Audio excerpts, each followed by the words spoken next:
Sports Blitz New York is official. Hope you guys are all doing great. I'm your host, Riggs Tamburo, episode number 1.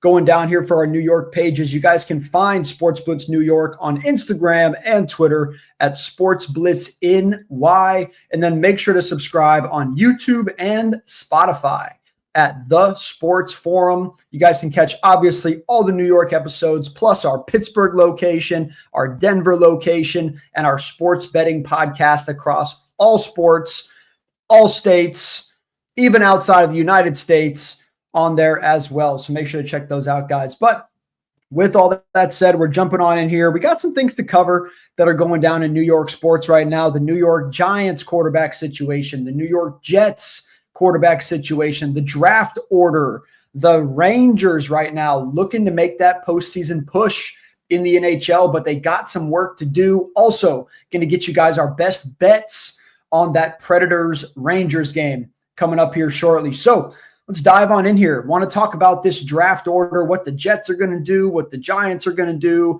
Taking a look here at this one, as you can see, if you're watching on YouTube, you can see this. If you are just listening on Spotify, just pulling up that 2025 NFL draft order, that draft going down in 54 days, man. So we're really getting down to it. Less than 2 months to go.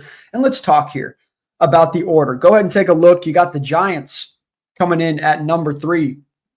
Jets coming in at number 7 right now. Tennessee with the first pick. Cleveland with the second pick. And the Giants go ahead and get their guy at number 3. They choked, though. They could have gone ahead and got the first pick. You see here, Tennessee went on a 6-game losing streak to end the year. Cleveland went on a 6-game losing streak to end the year.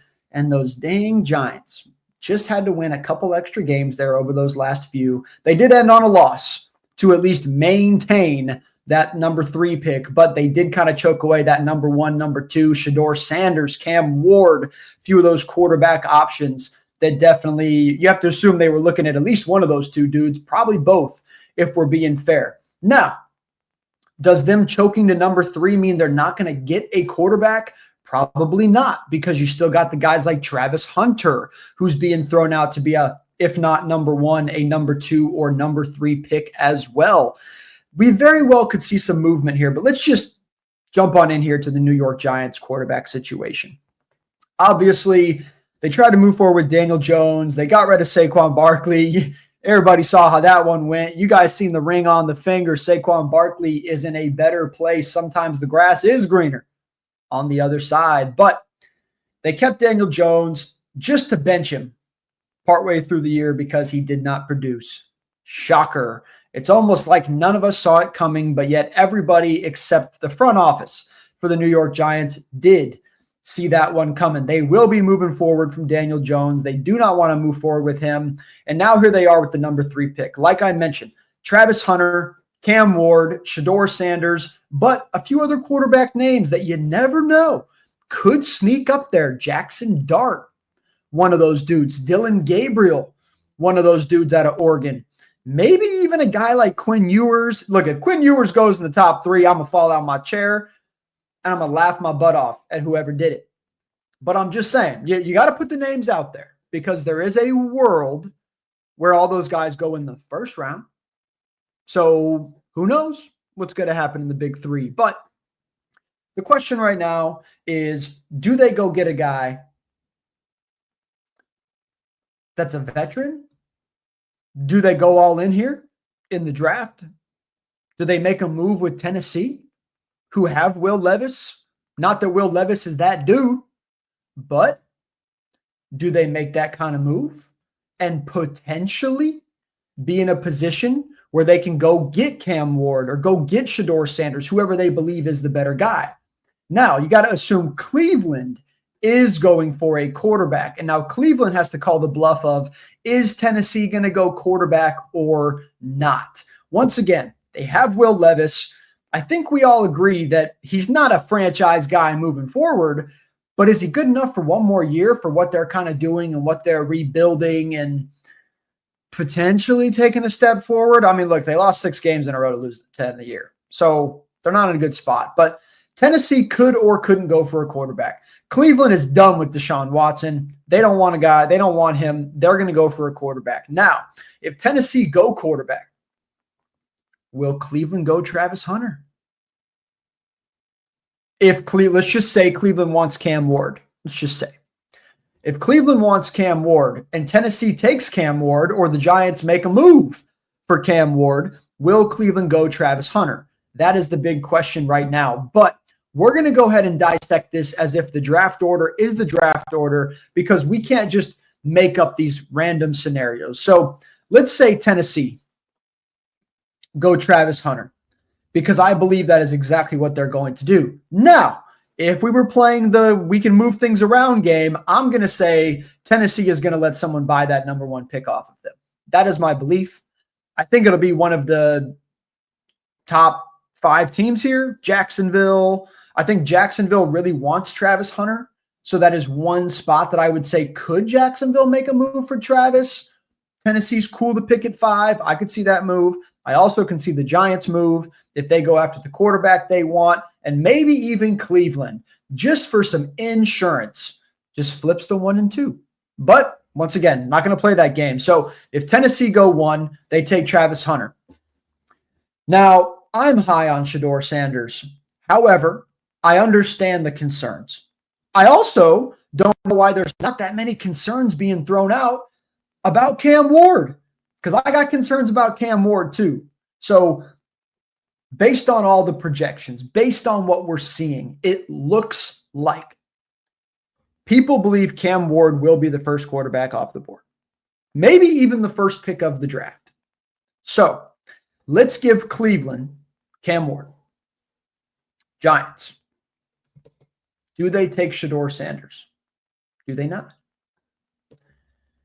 My opinion is if the Giants get Sheduer at 3, I believe it's actually a good pick. I believe it's a good time. If they can get Sheduer Sanders and not have to give up anything, I don't really see how it's a loss. God forbid they can get Cam Ward at 3. You know they're going to do that. Either way, though, I believe the Giants' quarterback situation is the quarterback situation, and they have to. They don't have a choice. They have to get a quarterback. It's going to be one of those 2 guys. And I believe it will be Sheduer Sanders. And I think it's a great pick for the New York Giants. So the whole, should they draft a guy and then, sign a veteran in the meantime or something like that? Should they make a move for Justin Fields? Get him on a 1 or 2 year deal? No. You just take Sheduer Sanders. The dude throws the best ball of any quarterback in this draft. And if you don't believe that,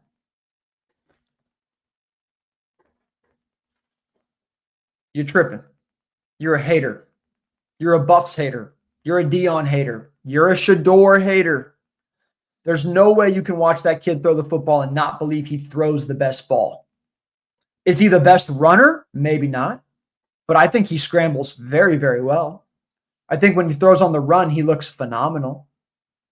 And we saw him run the ball quite a few times at Colorado, and he looks great. I think Sheduer Sanders is the perfect pick for the New York Giants. And once again, if it's Cam Ward, fine. Should the Giants take a trade out of the 3 spot? I don't believe so, unless they have decided that they don't want Sheduer and or Cam Ward, and they would rather take a Jackson Dart or someone else along those lines, and they want to trade back to that 10 to 15 area, go after a Dylan Gabriel or a Jackson Dart or something like that. I could see that potential. I'll tell you one team that I could see making a move with the Giants. I could see the Pittsburgh Steelers. Shout out to Sports Blitz Pittsburgh. I could see the Steelers trading up from 21 to number 3 for Sheduer Sanders, because I think Sheduer Sanders in that system under Mike Tomlin, I think they could do some really great things, and I think they could take the steps forward that system needs to take forward. So I really like that. Now that would open the Giants up to guys like Jackson Dart, Dylan Gabriel, even Quinn Ewers. Now, I'm not a Quinn Ewers person, but some people like him. But that's about as deep as I can see the Giants going back. 21, that's pretty bold. But once again, there will be a couple good quarterbacks available at that time. And the Giants could get a lot for that move and still get a pretty good quarterback. So once again, is it open? Yes, but we're not going to play that game right now. Right now, we're going Travis 1, Cam Ward 2, and Sheduer Sanders to the New York Giants at number 3. I like that move a lot. Now, jumping on down. You got New England 4, Jacksonville 5, Las Vegas at 6, and the Jets at 7. The Jets are in a very interesting spot here. And now, is there a world that the Jets make a move up? Yes, there is. That could happen as well. But with that said, once again, we're going to play it as if they're at 7. I think 7 is a very tough spot because here's the thing. I don't really think Jackson Dart, Dylan Gabriel, Quinn Ewers, I don't think any of those guys are worth a number 7 pick. So if I'm the Jets, I'm a lot more likely to trade back to someone else who is heart set on Dylan Gabriel or Jackson Dart, because I believe one of those two quarterbacks is the next quarterback that will be off the board. So to me, I think 7 is the spot where you could trade back to about 10 through 21. 10 through 21-ish. I mean, maybe 8 through 21 just because of where they're at. So 8 through 21, get a little bit of capital, get an extra second or third round pick under your belt for this current draft, get a couple extra things that you need. I like that a lot because I think that if I'm the Jets, I think Dylan Gabriel or Jackson Dart is an option. So to me, you just look at who's trading up because whoever's trading me probably wants a quarterback. So if it's not 8, 9, or 10, it might be a bit risky, but for the capital, I think it could be worth it. So once again, let's just say it's 7. Once again, very tough spot for a quarterback. This little piece of me says, well, you take the next best quarterback on the board, which will be Jackson Dart or Dylan Gabriel. Depends on the system that they want to run. Now, I think that there's a little bit more hype behind a guy like Jackson Dart. He kind of brings a swagger to his play, but he's got a lot of turnover issues, and it kind of worries me a little bit. So I could see that Dylan Gabriel, more of a gritty grinder kind of quarterback, quick release on the football. I like what I see from Dylan Gabriel. I think Dylan Gabriel would probably be a bit of a safer option than Jackson Dart, but I think if Jackson Dart grows into himself and can fix the turnover problems, which with proper coaching he can, I think his ceiling might be a little bit higher, just a little bit higher than Dylan Gabriel. So for me, it's probably Jackson Dart there at 7. But if we're not going to play the trade game, I'm going to say there is a world that I'm taking the next best player on the board at that number 7 pick. And I potentially would go for my quarterback in round 2. Guys like Dylan Gabriel will drop to the second round, very likely. I'm not saying it's going to happen because I think the Steelers are going to take one of those 2 guys as well. But let's just say, can the Jets get a quarterback with their next pick? Yes, they can. Could they get a quarterback in the 3rd round? Yeah, it's getting a little bleak, but I think they can. After that, you're in trouble. But for me right now, I think they got to go for a couple more important positions at the moment. And then if there's a world that they want to go ahead and get a veteran quarterback, they'll just go get a veteran quarterback if they don't get the guy that they want here in the draft. But once again, I know this is hard for me because I'm looking at this draft order and I'd make a million moves on this draft order for a lot of these teams because it's a very interesting draft board. It's a very interesting draft order. A lot of it is very interesting. But since we can't play that game at this exact moment, I'm going to say at number 7, you take the next best player or the next best quarterback on the board. It just depends what you see yourself being able to do later. Maybe they have an idea to trade up in those mid-20s if Jackson Dart or Dylan Gabriel has fallen, which very well could happen. So I think there's a lot of things they can do. But for me right now, it's Sheduer Sanders to the New York Giants at 3. And then at number 7, if you got to go quarterback, you're going Gabriel or you're going Dart. And if you don't, I think you're pretty much you're crossing your fingers and your toes, and you're hoping that somehow you're sitting there. I mean, Jalen Milroe is another guy that could fall to the 2nd round and very well will fall to the 2nd round. So once again, I'm going to say 1st round, maybe you go with one of those first two guys, and if not, in the second round, if Dart, Gabriel, or even Milroe is available, I think that's what they will do at that point. And I think their fan base would be very happy if they got a great guy at number 7, and then in the second round got one of those other 3 quarterbacks.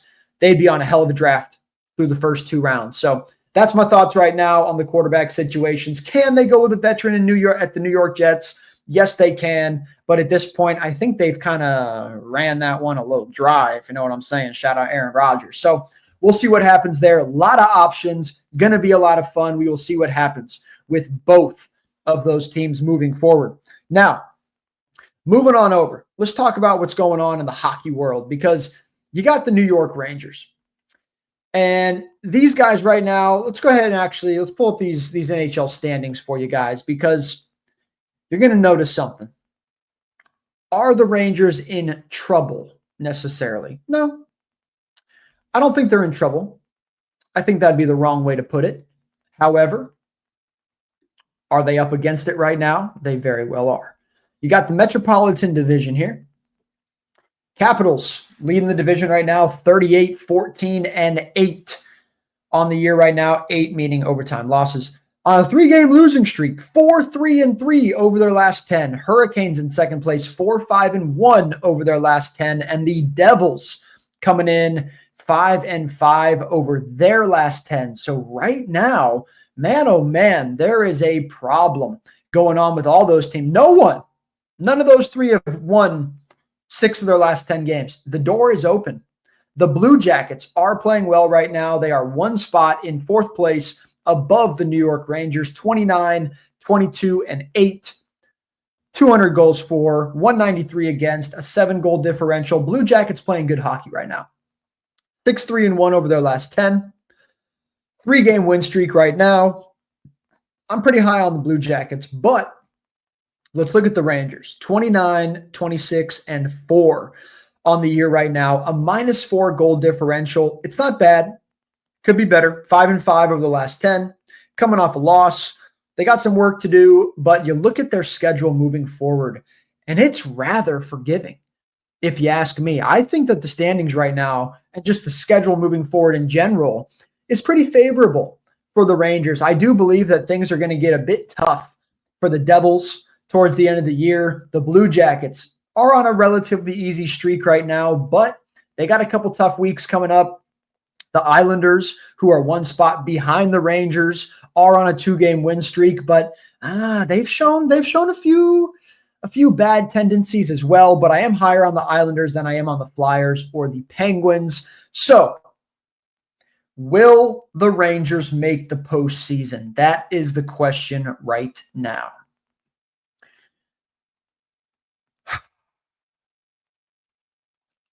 Seeing that they're really a good week away from jumping the Blue Jackets, 2 good weeks away from jumping the Devils, maybe even the Hurricanes, I think they're in it. But I'll tell you what, guys, when I watch the Rangers, I'm not impressed right now. I don't watch them and think, man, that is that Rangers team that we know that pick people apart and have, the top goaltender in the NHL every year, all the time, in Sheduer. Like, there's issues right now with the New York Rangers, and you just got to wonder, will they find a way to put it all together right now, right here, when their time is now? The Blue Jackets are on a 3-game win streak. You got to go on a 3, 4, 5-game win streak too. And if you keep going 5-5, win, lose, you're not going to make the playoffs. It will not happen.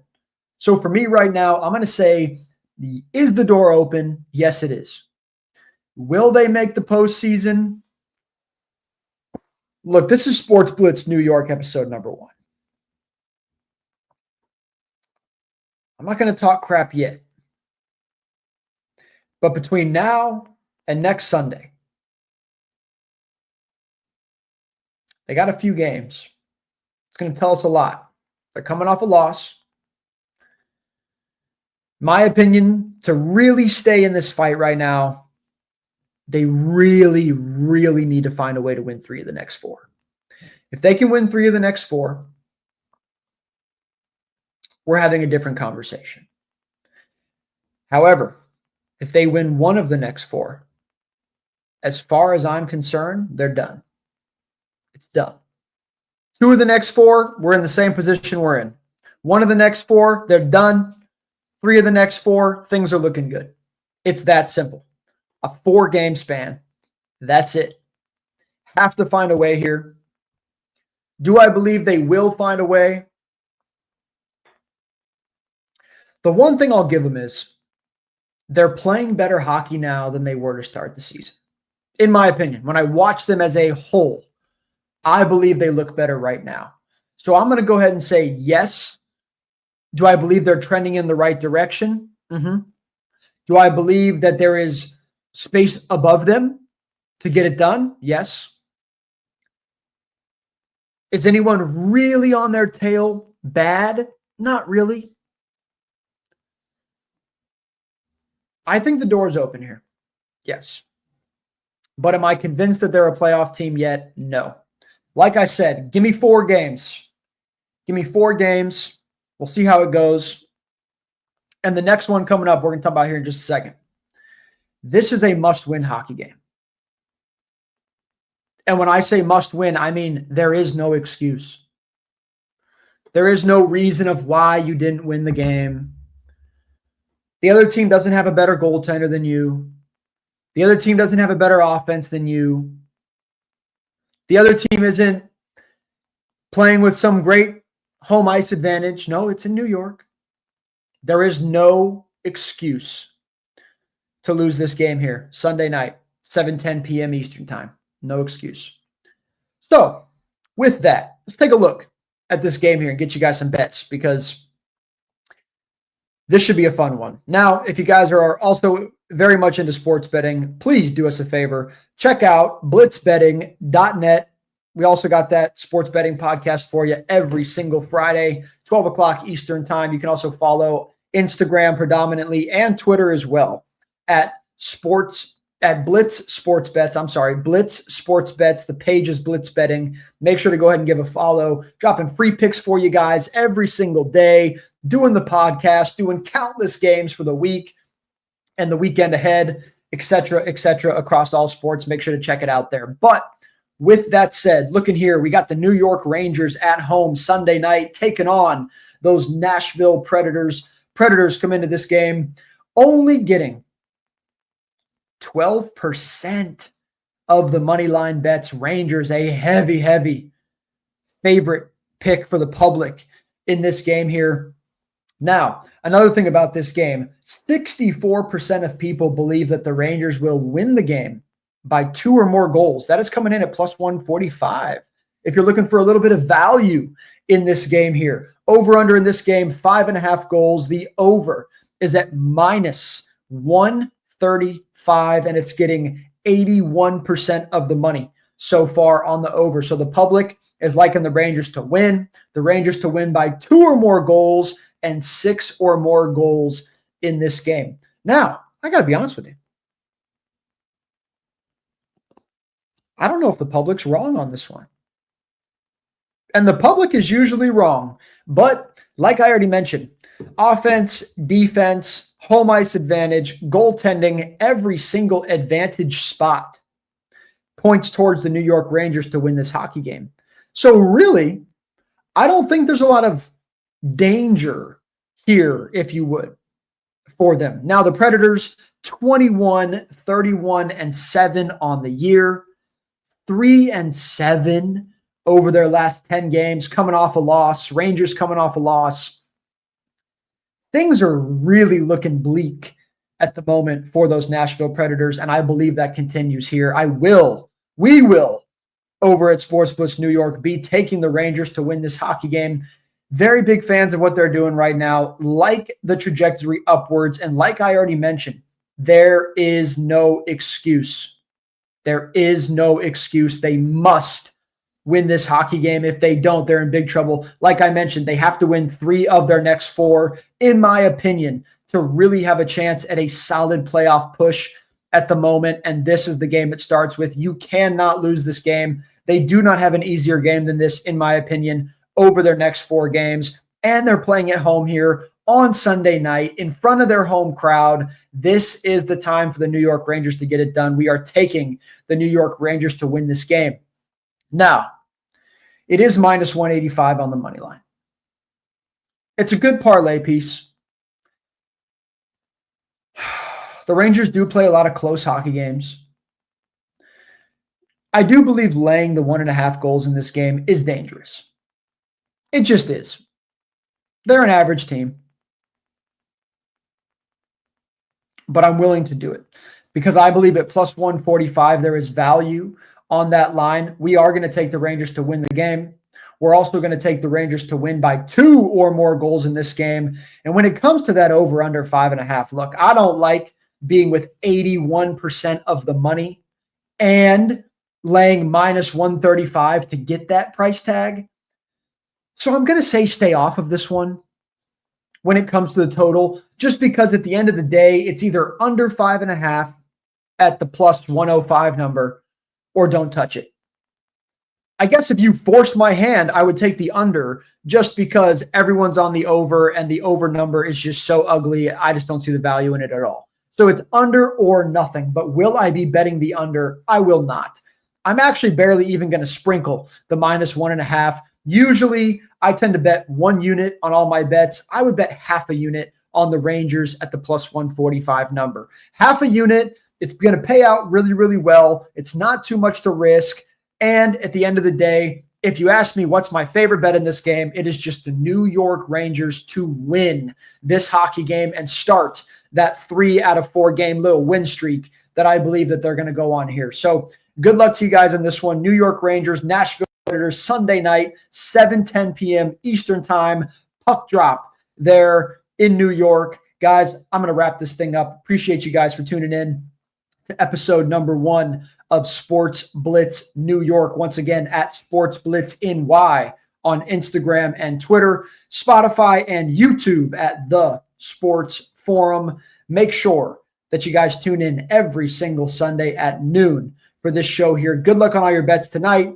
Stay up to date with the quarterback situations. We got the combine going on right now in the NFL, and it's been super exciting. We're learning a lot about these different players right now. And once again, the door is wide open for what the Giants are going to do at 3, what the Jets are going to do at 7. So keep an eye out. Until next week, I'm Riggs Tamburo. This is Sports Blitz New York. Take care, everybody.